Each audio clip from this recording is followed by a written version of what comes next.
Hello and नमस्कार दोस्तों, मैं उफ्रीकी और स्वागत है आपका अपने चैनल में।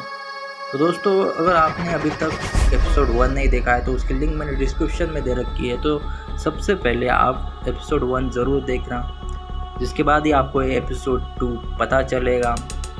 सो गाइस, ज़्यादा देर ना करते हुए जल्दी से हम कहानी की ओर बढ़ेंगे। लेकिन उससे पहले अगर आपने अभी तक मेरे चैनल को सब्सक्राइब नहीं किया है तो जल्दी से सब्सक्राइब कर दीजिए और पास रखे बेल आइकन को दबाना बिल्कुल मत भूलना। तो शुरू करते हैं।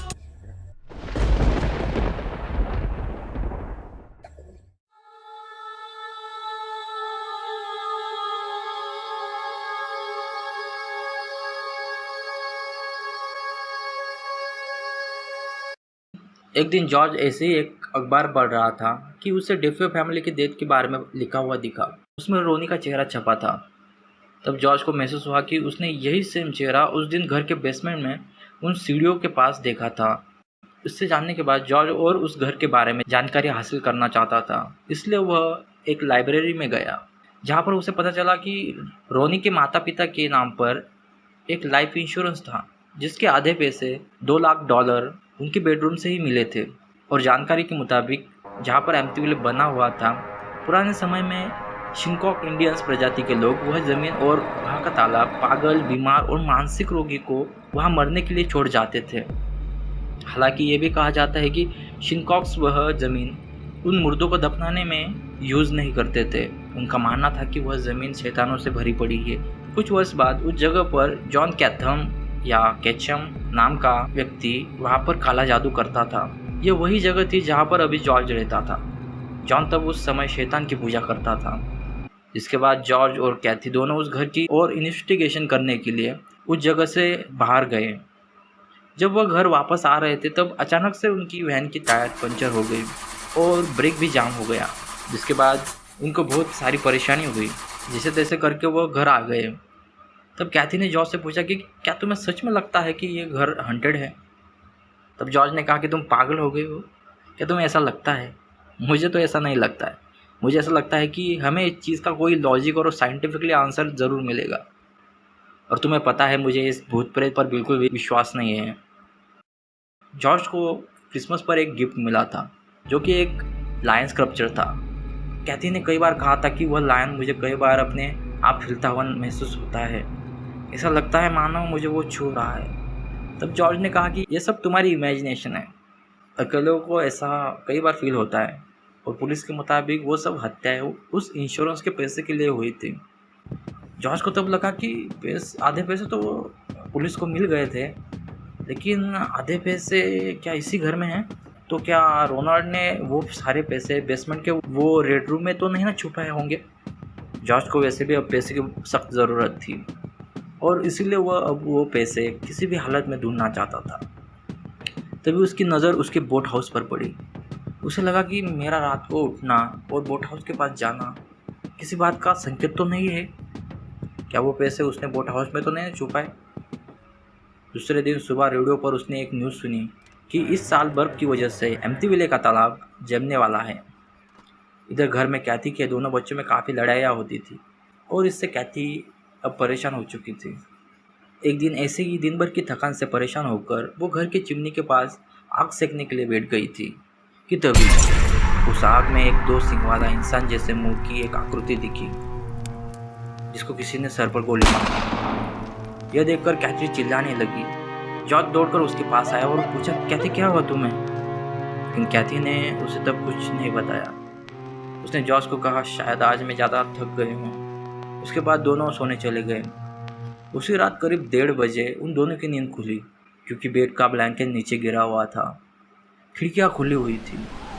उन खिड़कियों से बर्फीली ठंडी हवा घर के अंदर आ रही थी। जॉर्ज जिसके बाद उन खिड़कियों को बंद करने के लिए उठा तो उसे पता चला कि ऊपर के भी कमरों के 2 दरवाजे खुले हुए थे। बस उनकी बेटी मिसी का रूम बंद था। वो ऊपर गया और वह दरवाजे बंद करने लगा। वो ठंड से काँप रहा था। जॉर्ज उस कमरे में जा ही रहा था कि उतने में ही पीछे से आवाज़ आई। कैथी ने पूछा कि जॉर्ज, वहाँ पर सब ठीक तो है ना? जॉर्ज ने कोई भी जवाब नहीं दिया, इसलिए कैथी भी ऊपर के माले पर चली आई। उसने देखा कि सभी दरवाजे खुले थे। बस मेसी का रूम ही बंद था।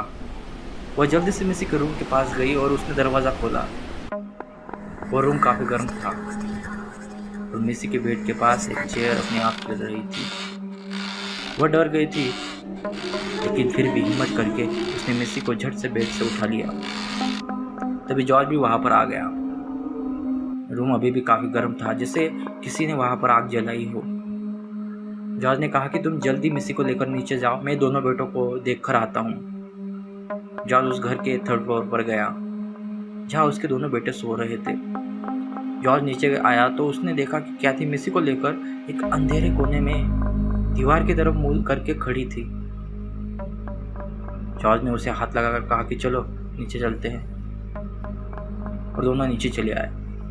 दोनों काफ़ी डर गए थे, लेकिन उन दोनों ने एक दूसरे से तब कोई भी बात नहीं की। दूसरे दिन जब जॉर्ज काम ढूंढने के लिए बाहर गया, तब कैथी को अकेले घर में डर लगने लगा। जो भी उसके साथ घटित हुआ था वो किसी को बताना चाहती थी, लेकिन वो डर रही थी कि कोई उस पर यकीन नहीं करेगा, उल्टा उस पर हंसेगा, उसका मजाक उड़ाएगा। इसलिए उसे कोई ऐसा इंसान चाहिए था जो उसकी सिचुएशन को समझ सके। और तभी उसको फादर की याद आई। फादर की मुलाकात जब पहले दिन एम्प्टीविले आने के बाद से नहीं हुई थी। फादर तब से गायब थे। कैथी दौड़ के किचन में गई और फादर का नंबर डायल किया। उतने में ही उसको फिर से वही परफ्यूम की गंध आई जो उसको हर बार बेडरूम से आती थी। फादर को उसने 2 बार फ़ोन किया, लेकिन वहाँ से किसी ने वो रिसीव नहीं किया। यहाँ परफ्यूम की गंध बढ़ती जा रही थी। कैथी डर गई और वो जल्दी से फ़ोन रख के किचन से भाग गई। फादर जानते थे कि उस घर में ज़रूर कुछ अजीब हो रहा है। अपने शुरुआती दिनों में जब फादर अपनी प्रीस्ट की तैयारी कर रहे थे, तब फादर ने डेमोनोलॉजी छोड़कर सब कुछ पढ़ा था। उनका मानना था कि डेमोन, भूत प्रेत जैसी चीज़ें नहीं होती है, ये बस किसी अतरंगी की इमेजिनेशन है। इधर एम्प्टीविले में जैसे ही रात होती थी, जॉर्ज और कैथी खौफ में आ जाते थे। उस रात को जो हुआ वो बिल्कुल भी साधारण नहीं था, इसलिए आज रात दोनों भी सोने नहीं वाले थे। लेकिन थोड़ी देर बाद जॉर्ज की आंख लग गई और वह सो गया। कैथी ने पलटकर जॉर्ज को देखा। जॉर्ज सो रहा था। कैथी उसके चेहरे को ही देख रही थी कि तभी जॉर्ज के कंधे के पास उसे 2 लाल रंग की छोटी छोटी आंखें दिखाई दी जो उसी को घूर रही थी। कैथी जोर से चिल्लाई। इतने में जॉर्ज जाग गया और जॉर्ज लाइट चालू करने के लिए भागा। लाइट चालू होते ही जॉर्ज ने कैथी से पूछा कि क्या हुआ, लेकिन कैथी के मुंह से आवाज़ नहीं निकल रही थी। उसने अपने हाथ से लिविंग रूम की तरफ इशारा किया। जॉर्ज जब लिविंग रूम में गया तब उसे खिड़की पर 2 पैरों के निशान दिखे। वह कोई इंसानी पैरों के निशान नहीं थे, वो किसी पीक के निशान थे। कैथी को याद आया कि उसकी बेटी का खिलौना जो एक पीक था, उसके जैसे ही वो निशान थे। रात में दोनों ने भी इसके बारे में बात नहीं करनी चाहिए। दूसरे दिन जॉर्ज जब फिर से बाहर गया, तब कैथी को फिर से डर लगने लगा। वो खुद का ध्यान भटकाने के लिए घर की साफ सफाई कर रही थी कि तभी उसे वापस उस परफ्यूम की गंध आना शुरू हुआ। वह डर गई और उसे अपने कंधे पर किसी औरत का हाथ महसूस हुआ। उसके बाद उसे ऐसा महसूस हुआ जैसे कोई आदमी का हाथ उसकी कमर को जकड़ रहा था। उसकी आवाज़ नहीं निकल रही थी, लेकिन मुंह में ही वो बोल रही थी, प्लीज़ मुझे छोड़ दो। उसे तब पता चला कि उस घर में कोई एक नहीं बल्कि कई बुरी शक्तियाँ वास कर रही हैं।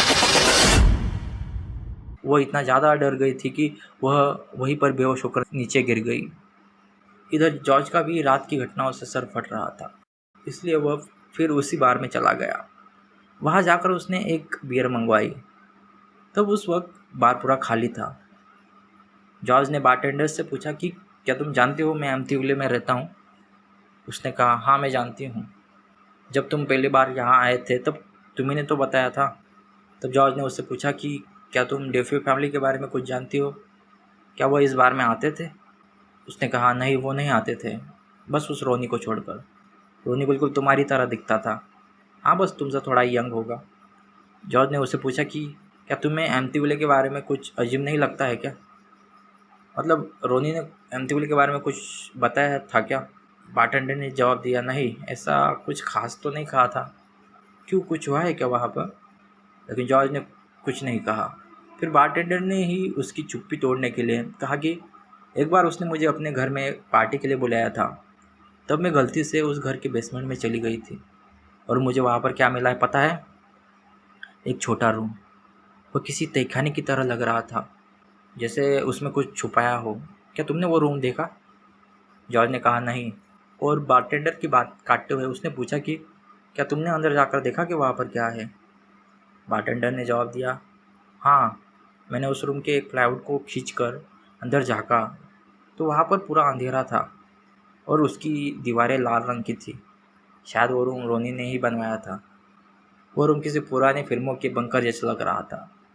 पता है, उसके बाद मुझे कई दिनों तक उस रूम से जुड़े डरावने सपने आते थे। जॉर्ज ने पूछा, डरावने? बारटेंडर ने अपनी बात आगे बढ़ाते हुए बोला, हाँ, डरावने, जैसे कोई उस रूम में डॉग्स और पिग्स के खून से कोई प्रक्रिया कर रहा हो। फिर तुम जाकर उस रूम को ज़रूर देखना। जिसके बाद जॉर्ज ने उस बारटेंडर को टिप देकर वहाँ से चला गया।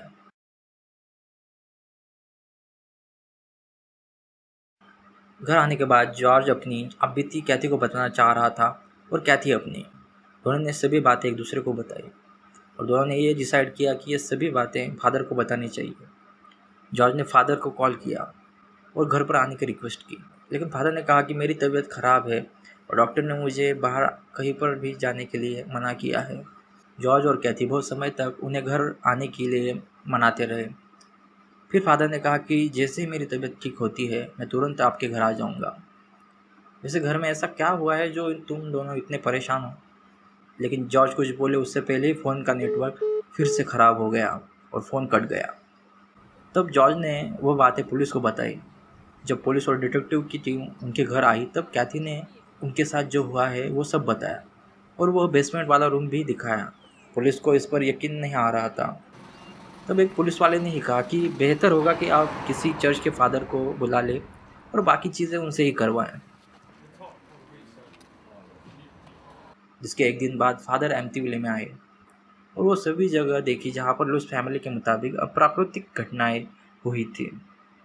जॉर्ज वो सभी बातें फादर को बता ही रहा था कि तभी एम्प्टीविले में लाइट चली गई और बेसमेंट में जोरदार आवाज़ आई। जॉर्ज को लगा कि शायद फ्यूज उड़ गया हो। जिसके बाद बेसमेंट से अजीब सी गंध आने लगी। जॉर्ज बेसमेंट में गया। बेसमेंट में जाते ही गंध और तेज़ हो गई। जॉर्ज ने बैटरी लगाकर आसपास देखा, लेकिन उसे कुछ दिखा नहीं, सिवाय बस वो रेड रूम के।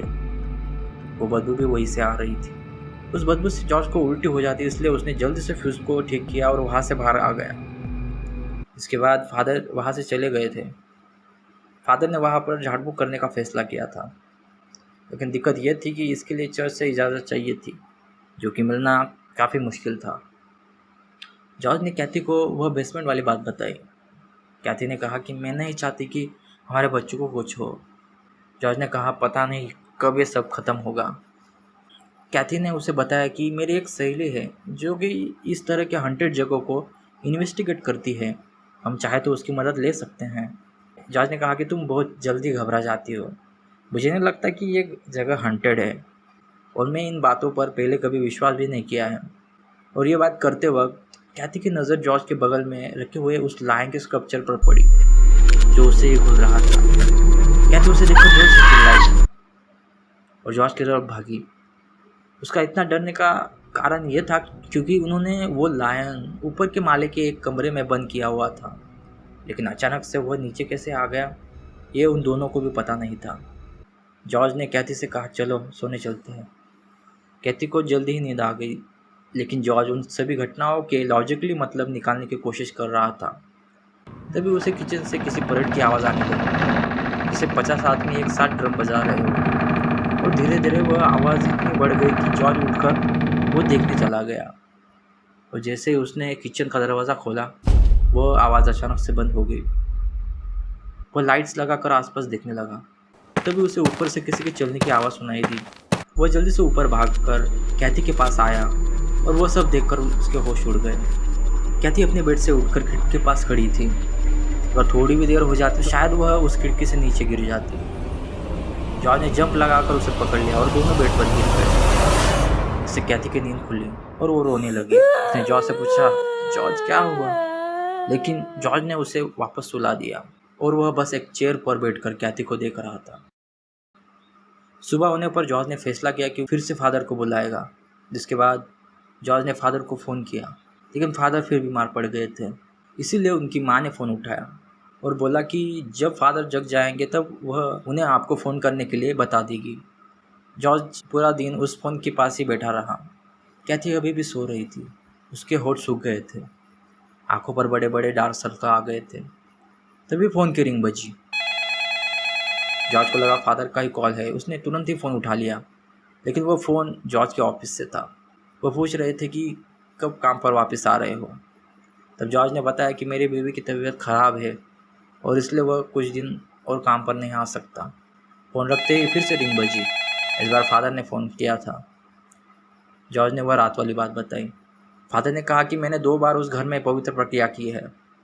जॉर्ज ने कहा कि उन प्रक्रियाओं से कुछ भी नहीं हुआ है, उल्टा और ज़्यादा बात बिगड़ रही है। प्लीज़ जल्दी ही कुछ करिए।